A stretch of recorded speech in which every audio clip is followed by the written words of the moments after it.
Je suis Arnaud Davadi, je suis ingénieur méthode chez Dodin Campement Bernard depuis 5 ans. J'ai fait mon stage de fin d'études chez Cadis à Toulouse, mais ensuite j'ai été embauché directement à l'automne 2015 chez DCB. Donc DCB, l'entreprise, donc Dodin Campement Bernard, en fait à l'origine c'est des entreprises historiques des années 1900 voire 1800 qui ont été rachetées dans les années 80 par ce qui est maintenant Vinci. Dodin Campement Bernard fait partie de la division des grands projets. L'entreprise, en fait, ce qu'elle réalise, c'est des travaux d'aménagement en France et à l'étranger, maintenant, depuis quelques années, en Afrique et en Amérique du Nord. On a deux spécialités, ce sont les ouvrages d'art et les travaux souterrains. Les projets, c'est des viaducs, des tunnels, réaliser des métros, pour réaliser des nouveaux tronçons d'autoroute.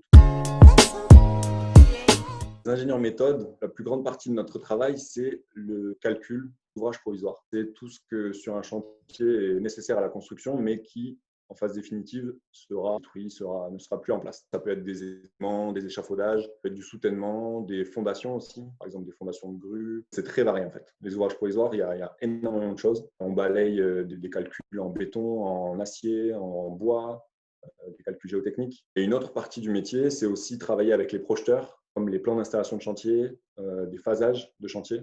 Donc ça, c'est toute une partie où il n'y a pas de calcul, mais on travaille avec le projeteur pour vérifier que tout a été bien pris en compte et on sert d'intermédiaire entre le chantier et le projeteur.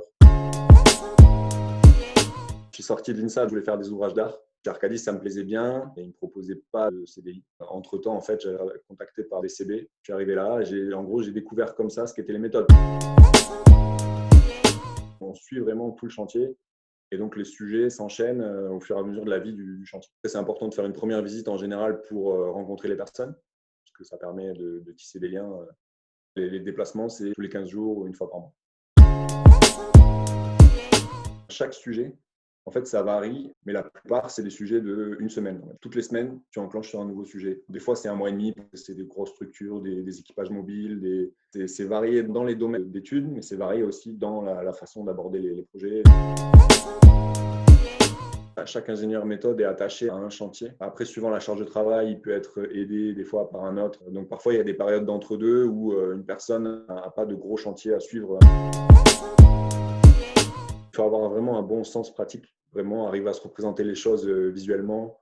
Donc il faut s'imaginer quand on crée un outil, comment les gars ils vont monter sur tel échafaudage. Ce qui est important, c'est de l'expérience. Donc l'expérience, quand on ne l'a pas, on va la chercher avec ses chefs de projet, ses responsables.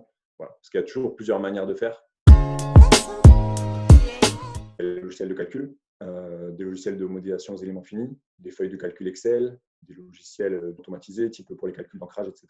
Il y a la partie dessin pour tout ce qui est avant-projet. C'est les ingénieurs qui dessinent les prédimensionnements et les vues de principe pour envoyer au chantier. Donc finalement, on utilise beaucoup l'outil AutoCAD. Ça doit représenter 30 ou 40% de ce que je fais dans ma journée. Et les 30% restants, c'est le traitement de texte, c'est Word. Donc, tout ce qu'on a défini avant, qu'on a calculé avec le logiciel, nous permettent de faire le dessin. Derrière, il faut tout justifier donc, à l'écrit sur Word. Quand on sort de l'école d'ingénieur, on commence ingénieur méthode. Au bout de plusieurs années, 5, 6, 7 ans d'expérience, on passe chef de projet. Donc, chef de projet, c'est arriver à gérer plus la partie planification, finance aussi des projets. Dans la hiérarchie, au-dessus, on a des chefs de groupe. Et eux, ils chapeautent vraiment plusieurs sujets en même temps.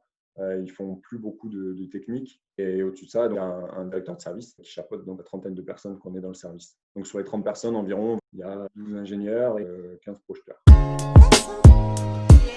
Pour moi, ce qui est intéressant, c'est que les sujets sont très variés. On peut suivre l'évolution du chantier du début à la fin. Moi, ce qui me plaît énormément aussi, c'est de pouvoir participer à des projets de grande envergure. Et nous, en méthode, on est quand même assez proche de l'équipe de travaux. On a une relation privilégiée avec les chantiers, qui fait qu'on vit le chantier de façon privilégiée.